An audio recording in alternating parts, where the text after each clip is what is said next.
Hello everyone, welcome back to my channel. Welcome if you are new here. My name is Brittany, and in today's video I wanted to give you guys another update on my progress with the 100-day project. 2024 is the first year that I've ever participated in the 100-day project, and the little research that I did before I started indicated that you should pick a project that you want to do for each of the 100 days.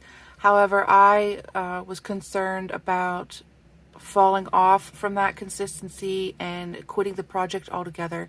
So I busted it up into 12-day segments. And for each 12 days, I've been doing a different project that I've been interested in, that's kind of been on my task or to-do list for a while. Something that I haven't had experience in, but I wanted to try, and then something that I just wanted to like play around with or just kind of dabble with. And so I came across another YouTube video by Treasured Books, who created these fancy pens making them with beads. And I thought, I wonder if I could do that. So I chose that for, I think this is the 7th or 8th 12-day chunk. But I've been keeping my progress in this book that I made. It's a Coptic binding, Coptic stitch book. And I just take a picture and then I put them in this book. So I'll just turn to that now. And then we'll get started. So what I did was I bought a variety pack of these Bic crystal pens. And then I just took them apart. Whoops. So I just disassembled them, took the ink tube out. And then with a skewer stick, I busted out this end cap. And then I've been saving the empty barrels because I do have another project in mind for the 100-day project. It'll be filmed for you guys, so if you want to watch that, it'll be coming up soon. And this variety pack had purple, pink, green, blue, red, and black in it. So each of these pens has a different color ink. And then one of the challenges that I ran into when I was gathering materials for this project were finding beads that had holes large enough to go over that barrel where the ink is stored. But I did find a couple sets of beads. So these wooden leather block beads worked well. These little metal middle beads worked. There's a name for them and I can't remember what they're called, but they worked well. And then the ones that wouldn't fit, I just kept separate to make it easier each day that I was coming to this project.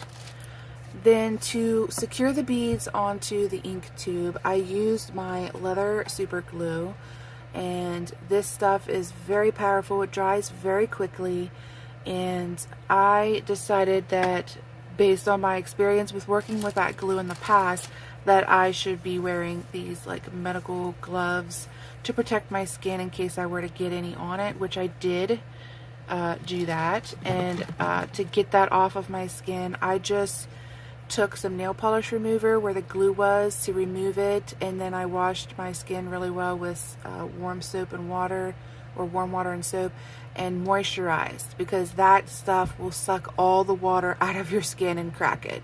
And luckily that process of cleaning and removing the glue worked really well for me, and my skin is fine. So that's a little bit about, you know, my challenges that I discovered, things like how I worked through them, and then some things that got me going. And then I did not, unfortunately, photograph each pen as I made them and put them in the book like I normally did with my previous 12-day projects. Instead, I just like printed the photos all at once and then put them in the book. So as I'm showing you each pen, it's not going to be the pen that I made on the specific day. So I'm not even going to tell you which day I did it because I don't know. But I do know that the very first pen that I made was this one here. I wanted a pen that had my name on it. And so those little wooden beads with letters worked perfectly for going over the ink barrel. And then I loved these little ceramic porcelain beads that have roses on them, and they just worked perfectly. Hopefully I can get this to focus for you guys.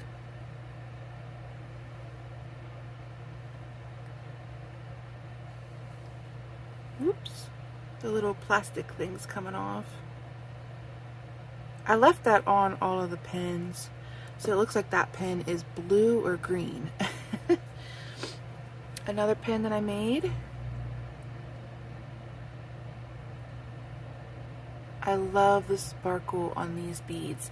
And these beads here, I believe, are handmade beads. Like if you notice this little metal circle around this crystal here, that kind of reminds me of a paper clip or bead wire. And then this is some type of like a polymer clay. So I'm pretty sure these are handmade beads, which I think are awesome. And these ones too, I believe, are handmade. But I like how that one turned out, especially the little lady face bead on the end. This is another one that I made for myself. It's got the smiling Buddha on it. And these Buddha beads worked out perfectly because they have the larger holes in them. And I've actually had those beads for a while now. I don't know if you guys can see it. We can get it to focus maybe.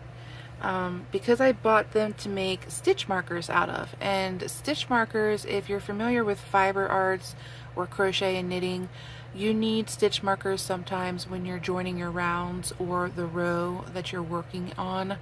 It just helps you keep your place. And so when I made my stitch markers back when I had my crochet company, I like mine larger, so I would always have like a focal bead at the end of the stitch marker, and that's what I made using these. And like I said, I had some left over. They fit perfectly over the barrel, so I thought, why not?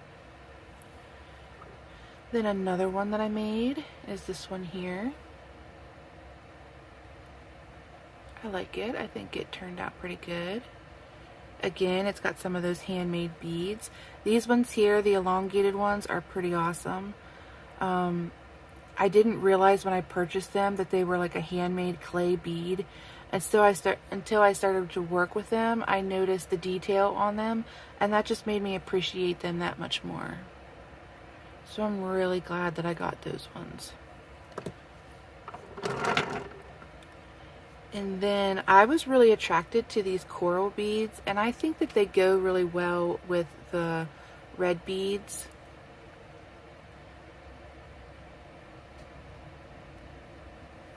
So I like that one.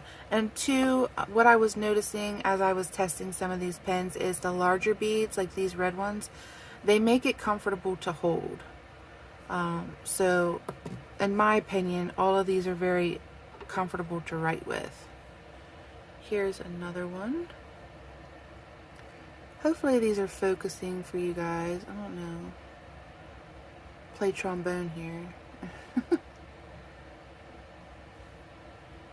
This one I just like all the little crystals. And I didn't put a pattern on this one, which is why I like it so much. Like these ones I have like an order of how I put the beads on, and then I reversed it. But this one, there's no rhyme or reason to it, and I think it makes it beautiful.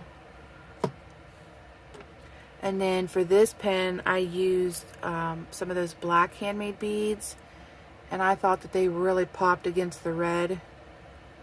So this is a cool one.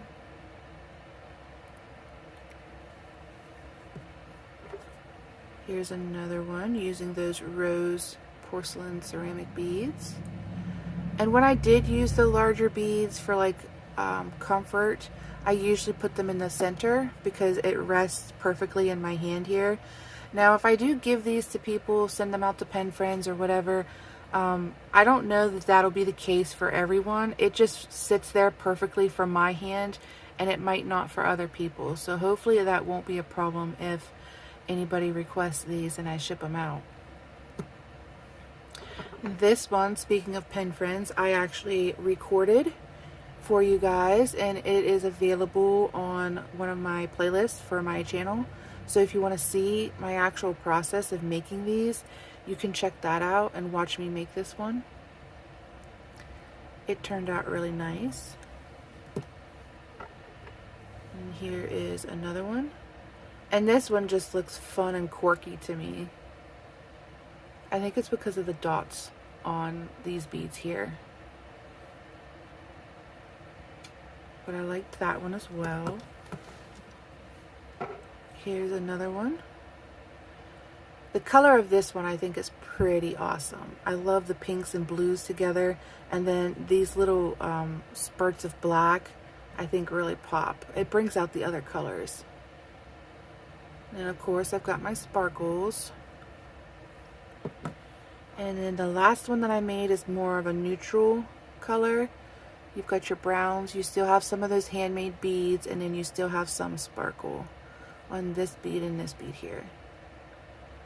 So it's a nice little mashup. I don't know if that's focusing.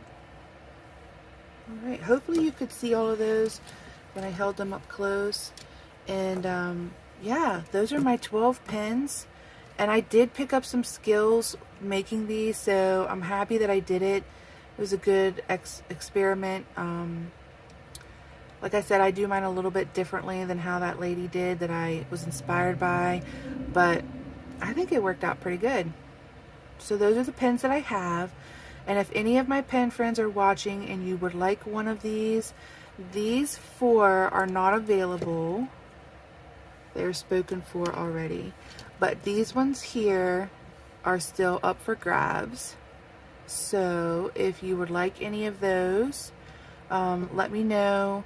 Reach out to me. You can DM me on Instagram, or you can just write to me when you normally do and say, hey, I really like that pen, you know, 3rd from the left or 4th from the right, whatever, and I'll get it out to you guys. All right? Thank you guys so much for watching. I really hope that you enjoyed this, and I'll catch you in the next one. Bye, guys.